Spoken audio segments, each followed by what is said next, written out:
இப்போ ஆரஞ்சு பழம் பிழியறதை பார்த்துடலாம். நடுவில் உள்ள அந்த இதை செட் பண்ணிக்கலாம். அந்த பின்னை செட் பண்ணிவிட்டு மேலே ஆரஞ்சு பழம் அந்த ஃபில்டரை வந்து செட் பண்ணிக்கலாம். ஜஸ்ட்டு போட்டுட்டு இப்படி ரோல் பண்ணாலே லாக் ஆகிடும்.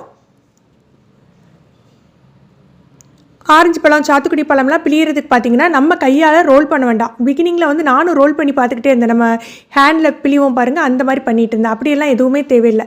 ஜஸ்ட்டு வந்து அதுக்கு மேலே வச்சாலே போதும், அதுவே ரோல் ஆகி பிழிஞ்சிடும். இது வந்து ஸ்பீடு 1ல் தான் நான் அந்த மாதிரி பிழிகிறேன். இந்த ஃபில்டர் இருக்கிறதுனால உங்களுக்கு வந்து அந்த சக்கையெல்லாம் வடிகட்டிடும். கொஞ்சம் மெல்லிஸாக இருக்கிற அந்த பல்பெல்லாம் வந்து உங்களுக்கு ஜூஸில் கிடச்சிரும். இந்த ஃபுட் ப்ராசஸர் பார்த்தீங்கன்னா பிலிப்ஸ் பிராண்டோடது. இதில் நிறைய அட்டாச்மெண்ட் இருக்குது. அது எல்லாமே நான் லாங் வீடியோவில் கொடுத்துருக்கேன். ஸ்லைசர், சாப்பர் எல்லாத்தையுமே நான் யூஸ் பண்ணி காட்டியிருக்கேன். அந்த வீடியோட லிங்கை கீழே டிஸ்கிரிப்ஷனில் கொடுக்குறேன். இல்லை நீங்கள் வந்து food processor review relax recipes அப்படின்னு போட்டாலுமே உங்களுக்கு கிடைக்கும்.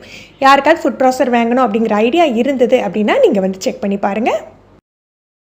வாங்கி மோர் தென் 2 இயர்ஸ் ஆகிட்டு. இப்போ உள்ள ப்ரைஸ் டீட்டெயில்ஸ் வேணும்னா நான் ப்ராடக்ட் டேக் பண்ணியிருக்கேன் பாருங்கள், அதை கிளிக் பண்ணி பார்த்தா உங்களுக்கு வந்து ப்ரைஸ் கிடைக்கும்.